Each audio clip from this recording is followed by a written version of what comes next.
नमस्कार, प्रखर राजपूत को देख रहे हैं आप और आज तारीख है 22 जुलाई साल 2025 और इजराइल, फिलिस्तीन, लेबनान समेत पूरी दुनिया की खबरों के साथ एक बार फिर से आपके सामने हाजिर हुआ हूं। इस वीडियो में हम आपको बताएंगे कि बांग्लादेश में हुए प्लेन हादसे में कितने लोगों की जान गई और साथ ही इस वीडियो में हम आपको बताएंगे कैसे यमन की मिसाइलों ने इजराइल को पूरी तरीके से दहला दिया और साथ ही गाजा के क्या हालात हैं इसके बारे में भी आपको पता चलेगा और अमेरिका और इजराइल के बीच कैसे अब फूट पड़ती चली जा रही है, ये भी एक अहम खबर है। इस खबर को भी आप लाजमी देखिएगा। खैर, जितनी बातें अभी आपको पता है इससे कहीं ज्यादा अहम खबरें अभी आपको वीडियो में देखने को मिलेंगी। इस वजह से आप लोगों से रिक्वेस्ट है कि वीडियो को लास्ट तक जरूर देखिएगा और साथ ही चैनल पे अगर आप नए हैं तो वीडियो को लाइक करके चैनल को सब्सक्राइब करके अपना प्यार दे दीजिएगा। और आप लोगों से एक छोटी सी रिक्वेस्ट है, आप इजराइल के पक्ष में खड़े हैं या फिर फिलिस्तीन के पक्ष में खड़े हैं, मुझे कमेंट करके जरूर बताइएगा। खैर, आप कमेंट करते रहिए, तब तक मैं आपको खबरें बताता हूं। और सबसे पहले जो खबर निकल के सामने आ रही है, ये खबर बांग्लादेश से आ रही है। बांग्लादेश में एक प्लेन हादसा हुआ और यह प्लेन हादसा वास्तव में काफी दर्द भरा है, क्योंकि इस प्लेन हादसे में बच्चों की मौत हुई है। दरअसल एक प्लेन जो कि वहां की फोर्स का था, यानी एयरफोर्स का था, उस प्लेन को लेके जब पायलट उड़ता है, इसी दौरान उसका कंट्रोल उस प्लेन से खो जाता है। इसके बाद बांग्लादेश के ढाका में एक स्कूल के ऊपर वो प्लेन क्रैश कर जाता है। सबसे अफसोसनाक बात यह है कि इस क्रैश में 16 बच्चों की मौत हुई, 2 टीचरों की मौत हुई और साथ ही जो पायलट था उसकी भी मौत हो गई। इसके अलावा 100 के करीब बच्चे ऐसे हैं जो बुरी तरीके से इंजर्ड हैं। जब ऐसी खबरें निकल के सामने आती है तो दिमाग में एक सवाल आता है कि अगर किसी ने कोई गुनाह किया है, किसी ने कोई गलती की है, एक उम्र के पावदान को उसने पार कर दिया, तब उसके साथ कुछ गलत होता है, तब दिमाग में ख्याल आता है कि शायद इसने कोई गुनाह किया था। लेकिन ये बच्चे जिनकी उम्र 12 साल, 13 साल, 14 साल, जब इनकी मौत होती है तब एक सवाल उठता है कि आखिर इन मजलूमों की क्या गलती थी। एक अचानक से विमान आता है, इनकी स्कूल पे गिरता है, उसके बाद इनकी मौत हो जाती है। सेम वैसा ही जैसा अहमदाबाद में हुआ। खैर, हम आप क्या कर सकते हैं, ऊपर वाला इनकी आत्मा को शांति दे, यही दुआ है। खैर, तब तक अगली खबर का रुख करते हैं और अगली खबर निकल के सामने आ रही है हुतीज के हवाले से और इस खबर ने इजराइल के डिफेंस सिस्टम की कलई खोद के रख दी है। दरअसल इजराइल के डिफेंस सिस्टम ने बार बार चीख चीख के कहा कि हमारा जो डिफेंस इंफ्रास्ट्रक्चर है वो काफी मजबूत है, हम इतनी मजबूती के साथ मिसाइलों को इंटरसेप्ट करते हैं कि इजराइल में रहने वाला हर एक शख्स अपने आप को सेफ महसूस करता है। लेकिन ईरान ने क्या कुछ किया था, कैसे धज्जियां उड़ा दी थी इनके आयरन डोम की, ये भी आपको पता है। अब हुतीज ने धज्जियां उड़ा दी।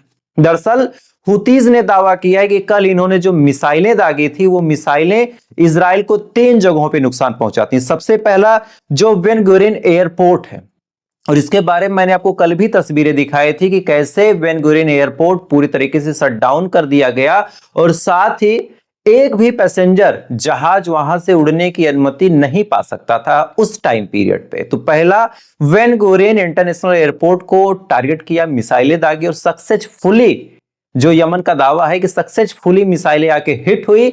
इजराइल का डिफेंस सिस्टम बस ताकता रह गया, कुछ कर नहीं पाया। इसके अलावा जो दूसरा टारगेट था, ये असदाद इलाका एक है, इस असदाद इलाके को भी टारगेट किया और वहां पे जब मिसाइलें दागी तो इस इलाके में भी मिसाइलें सक्सेसफुली आके गिरती। डिफेंस सिस्टम, आयरन डोम, थार्ड, सब वहां पे बस खड़े रह गए। तीसरा जो सबसे अहम टारगेट था, जफा इलाका, जफा इलाके को भी टारगेट किया और जफा इलाके में भी मिसाइलें सक्सेसफुली आके हिट करती हैं। यानी ना कोई डिफेंस सिस्टम कुछ कर पाया, ना ही आयरन डोम, ना थार्ड, ना आईडीएफ, ना ये कुछ भी नहीं, ना मोसाद, सब धरे के धरे रह गए और तीनों ही इलाकों में मिसाइलें आके सटीकता से गिरती हैं। हालांकि यमन का टारगेट जो होता है कभी भी किसी इंसान को नुकसान पहुंचाना नहीं होता। या तो यमन मिलिट्री बेस पे हमला करता है, या तो यमन एयरपोर्ट पे हमला करता है, पोर्ट पे हमला करता है। इंसान न मारे जाए, यमन इस बात का ध्यान रखता है। इस वजह से किसी के मरने की कोई खबर नहीं आती। तो यहां से आप दिल छोटा ना करें कि यमन की जो मिसाइलें आती हैं वो बेकार हो गई।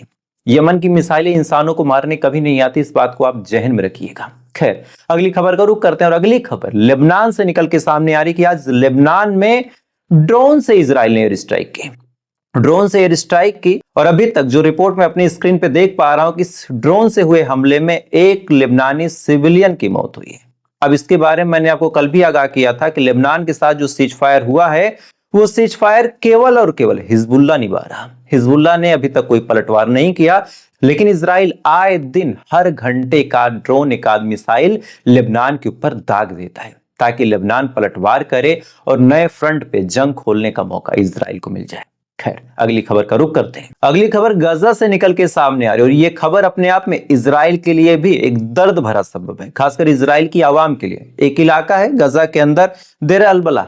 देर अल बलाह इलाके को अब तक इजराइल ने छुआ तक नहीं था। उसके पीछे कारण यह है कि आईडीएफ का मानना है, मोसाद का मानना है, इजरायली आर्मी का मानना है कि जितने भी लोग हमास ने कैद कर रखे हैं उन तमाम लोगों को उन्होंने इसी देर अल बलाह इलाके में छुपा के रखा है। इस वजह से अगर यहाँ पे स्ट्राइक की गई तो भी उन बंधुकों के मरने का खतरा है। अगर यहाँ पे गजा में रेड किया जाता है इस इलाके में, फिर भी मरने का खतरा है।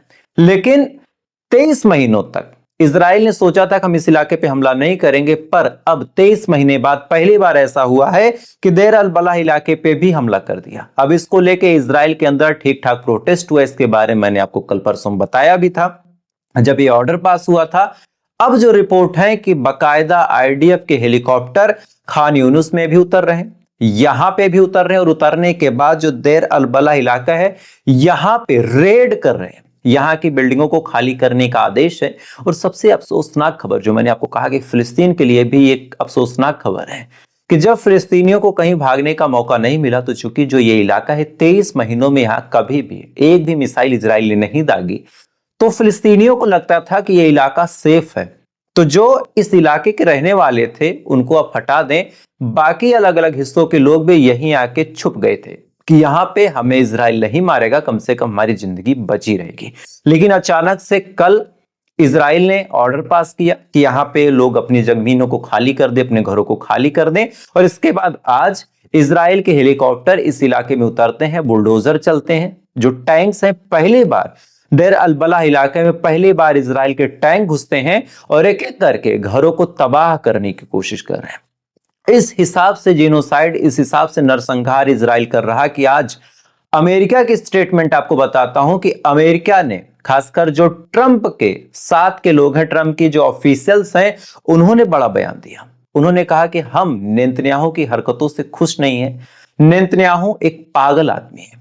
जिस हिसाब से नेतन्याहू बम बरसा रहा है ये अब बर्दाश्त के काबिल नहीं। और साथ ही बहुत कुछ बुरा भला ट्रंप के एडमिनिस्ट्रेशन ने और खासकर ट्रंप ने भी नेतन्याहू को कहा और कहा कि अब हमें रोकना होगा। और ऐसा नहीं है कि केवल ट्रंप ने ही कहा। अगली खबर आप देखिए। अगली खबर निकल के सामने आ रही कि ऑस्ट्रेलिया समेत 24 ऐसे वेस्टर्न देश हैं जिन्होंने एक मीटिंग बैठाई और कहा कि गजा में हो रहे जेनोसाइड को रोकने के लिए हमें कुछ करना होगा। इन 24 देशों में एक ऑस्ट्रेलिया है, साथ ही ब्रिटेन है, कनाडा है, फ्रांस है, इटली है। ऐसे ऐसे करके 24 मुल्क ऐसे हैं जिन्होंने एक मीटिंग बैठाई है।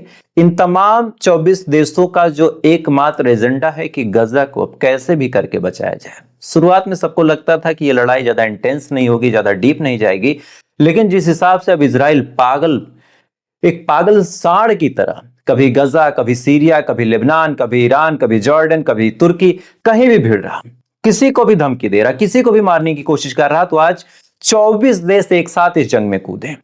और इन 24 देशों का एकमात्र एजेंडा है कि कुछ भी करना पड़े, अब रोकना पड़ेगा। खैर, अगली खबर का रुख करते हैं। अगली खबर ईरान से निकल के सामने आ रही है और यह खबर उन तमाम लोगों के मुंह पे तमाचा है जो अक्सर एक सवाल पूछते हैं कि ईरान ने आज तक किया क्या? अगर तेल ना हो तो जिंदा ना रहे। ईरान आए दिन सब देशों में प्रॉक्सीज भेजता है, कहीं हमास की शक्ल में, कहीं हुतीज की शक्ल में, कहीं हिजबुल्लाह की शक्ल में। तो आखिर ईरान ने अपनी लाइफ में उखाड़ा क्या? ये सवाल आए दिन लोग पूछते हैं, हो सकता है आपके भी जहन में हो, तो आज इसका आंसर आपको दे देता हूं।